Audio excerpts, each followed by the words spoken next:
אנחנו נמצאים פה בחופי הרצליה, ממש בסמוך לקריסה הדרמטית שהייתה פה במהלך סוף השבוע.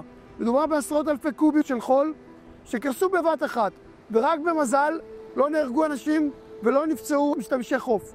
ניתן וצריך להגן על רצועת החוף, הן על ידי שוברי גלים, הן על ידי הרחבת החוף, והן על ידי ביצוע הגנות יבשתיות כדי לייצב את רצועת החוף היפה הזאת, כדי לתת לאנשים מרחב בטוח ופתוח בחוף הים. אז מה ניתן לעשות בעצם כדי למנוע את הקריסה? אולי קודם כל נסביר מה קרה. לאורך השנים הים בעוצמה רבה פוגע מאוד פעמים, במיוחד בסערות, בבסיס המצוק. הוא פוגע בו פעם אחרי פעם, הוא שוחק אותו, עד שנוצר למעשה בור. ולמעשה הבור הזה פוגע ביציבות של כל המצוק, שמתנסה בו לגובה של כמעט 25 מטר, רק תדמיינו, כמעט בניין של 7 קומות. ואז מגיעים גשמי הברכה, שלפעמים מביאים איתם גם כללה, מעמיסים על המצוק הזה, גם שוחקים אותו, וגם מעמיסים עליו משקל, וביחד למעשה התוצאה ברורה. אז מה כן ניתן לעשות? נתחיל דווקא בים. בים יש לנו שני אתגרים. אחד, עוצמת הגלים, 2, רוחב החוף. את עוצמת הגלים ניתן לבלום על ידי שוברי גלים. שוברי גלים כחלק מהתוכנית בהרצליה לעצירה ולבלימה של עוצמת הגלים הגדולה,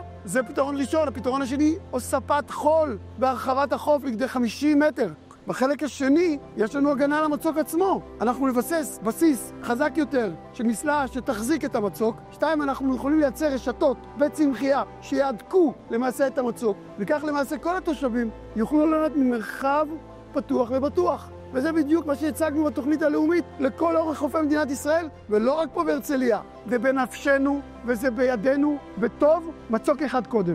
אז מי אנחנו בעצם? החברה הממשלתית להגנת מצוקי חוף הים התיכון למעשה בונה הגנות ימיות למצוקי החוף, מפתחת פתרונות חדשניים ומתקדמים. אנחנו, יחד עם הפעילות של שאר משרדי הממשלה, נוכל לתת לכם חוף בטוח לאורך שנים.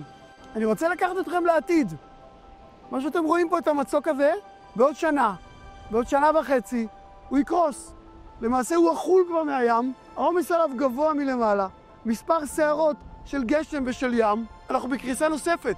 האם גם הפעם יעמוד לנו המזל?